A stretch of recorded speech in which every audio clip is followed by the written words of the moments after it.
Évangile de Jésus-Christ selon saint Luc, chapitre 13, versets 10 à 17.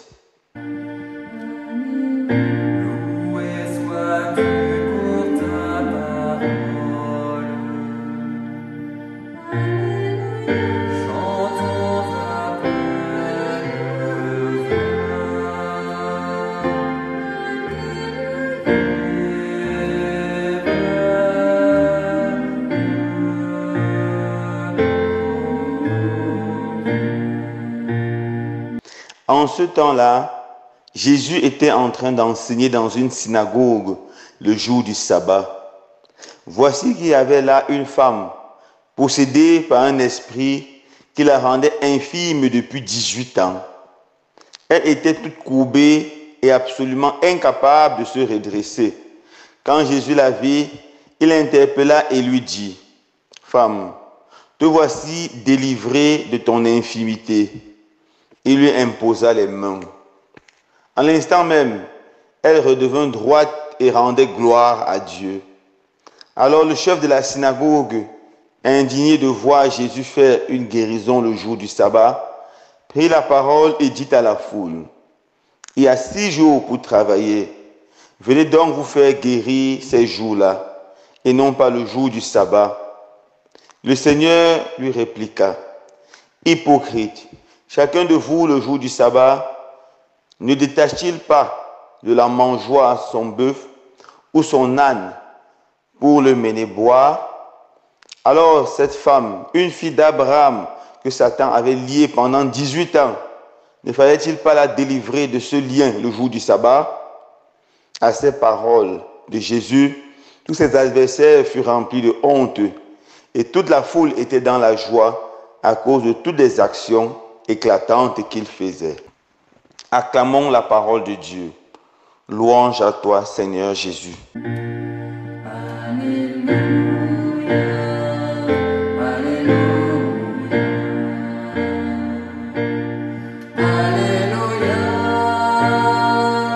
Alléluia,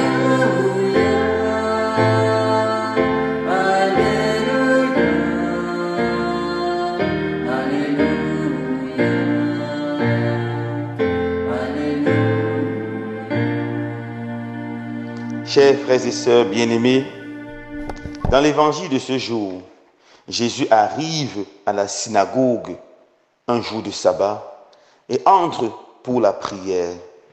Là, il remarque une femme malade depuis 18 ans, liée, ou mieux encore, opprimée par un esprit mauvais qui l'empêchait de rester droit. Elle était courbée, avec le dos totalement dans la peine et dans la souffrance. Et Jésus, qui est Dieu, la regarde et voit quelle souffrance elle endure.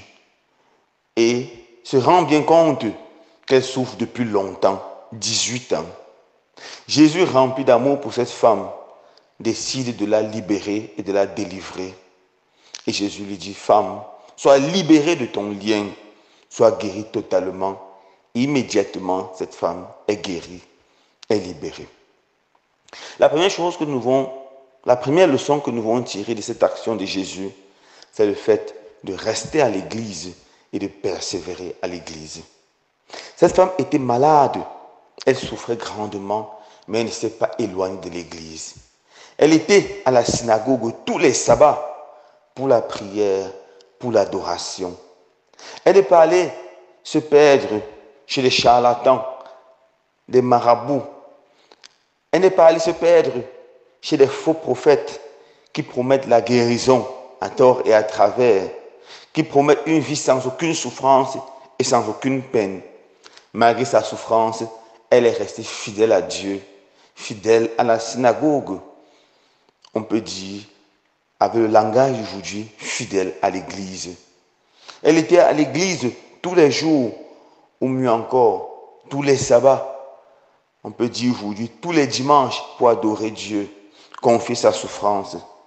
Et c'est après 18 ans qu'elle rencontre personnellement Jésus dans cette église et qu'elle est totalement guérie et totalement délivrée.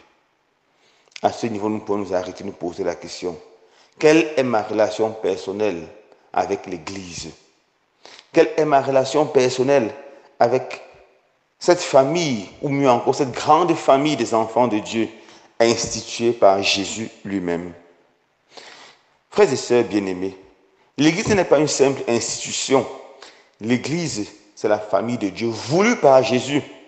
Et dans notre credo, quand nous professons notre foi au Dieu Père, Fils, Saint-Esprit, nous professons également notre foi à l'Église. Une sainte, catholique et apostolique. Certes, l'Église est faite de pécheurs, mais elle reste sainte. À cause de sa tête qui est le Christ la sanctifie et la purifie.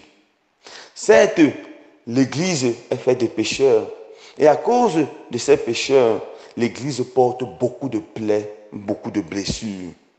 Nous suivons chaque jour dans les médias les limites de ces pasteurs, de ces prêtres, avec tellement de scandales qui blessent l'Église. Mais comme le disait le pape Jean-Paul II, l'Église est sale, l'Église est noire, mais elle est belle. C'est ma mère et je l'aime. C'est ma mère et je l'aime. Cette institution, c'est dans cette Église instituée par Jésus que Dieu a voulu nous rencontrer, nous sauver, nous guérir et nous délivrer. Alors, frères et sœurs bien-aimés, je vous invite, restez attachés à l'Église. Restez attachés à la Sainte Église catholique, car c'est la seule Église qui vient des apôtres, qui a ce mandat apostolique. C'est la seule Église créée par Jésus lui-même. Pierre, tu es Pierre, et sur cette pierre, je bâtirai mon Église. Et les portes de la mort, les portes de l'enfer ne prévaudront pas contre elle. Oui, l'Église est instituée par Jésus, et rien ni personne ne pourra la détruire.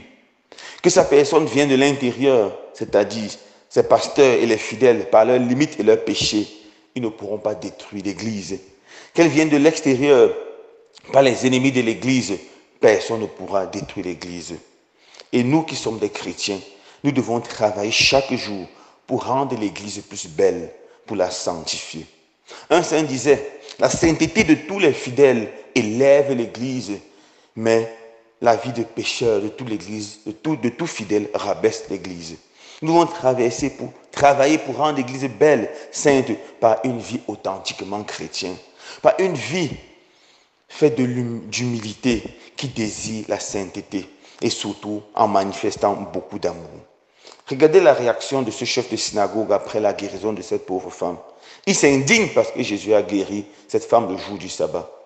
Et Jésus l'interpelle avec vigueur. Jésus lui dit, hypocrite, hypocrite, tu fais le bien. Le jour du sabbat, tu détaches ton bœuf ou ton âne et tu vas le faire manger.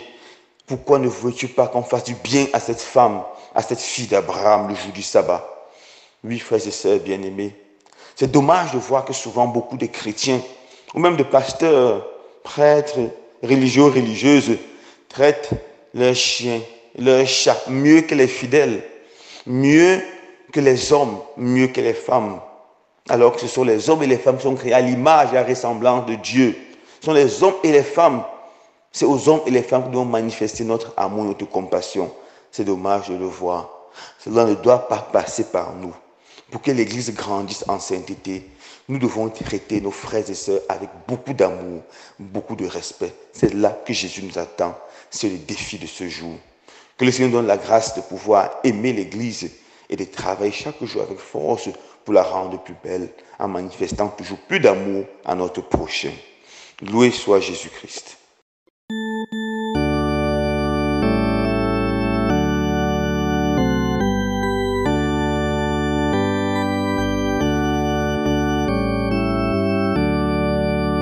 Chapter time.